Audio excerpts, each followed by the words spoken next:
难道季总是不放心如此娇弱的我吗？哎，把衣服给我。哦。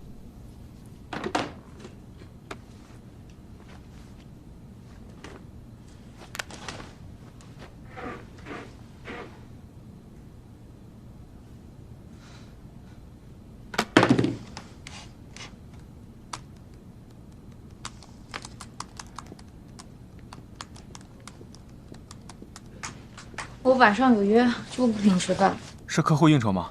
嗯，那让凯文接你。不用，都女孩的局。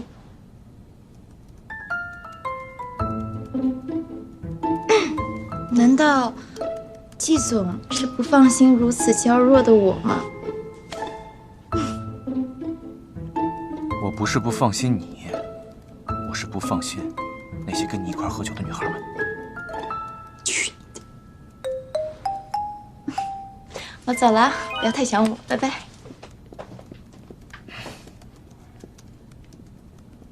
周天，楼下新开了一个餐厅，我们去。我恶心，不想吃。你是不太舒服吗？没有，我很健康。难道季总是不放心如此娇弱的我吗？嗨，季总，有未婚妻的人，请注意和女员工保持适当的距离。未婚妻？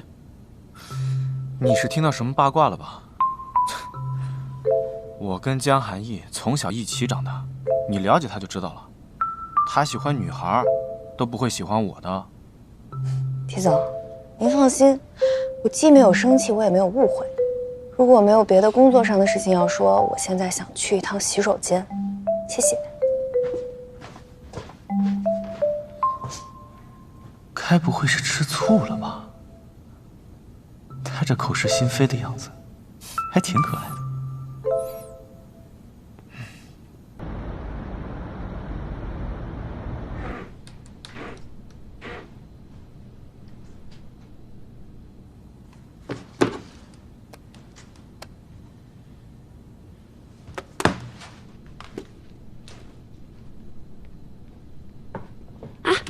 季总还没走呢。我今天累了，不想故意加班。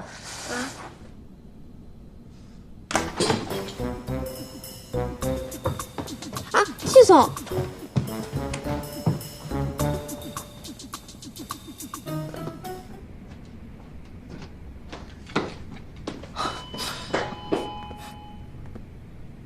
这么巧啊，我今天也不加班。中午没吃的饭，要不然咱们晚上去吃了。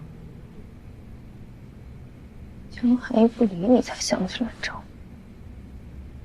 你说什么？我是说，上班的时候面对老板已经很辛苦了，所以现在请允许我下班的时候不想再看到你。哎，不是，站住！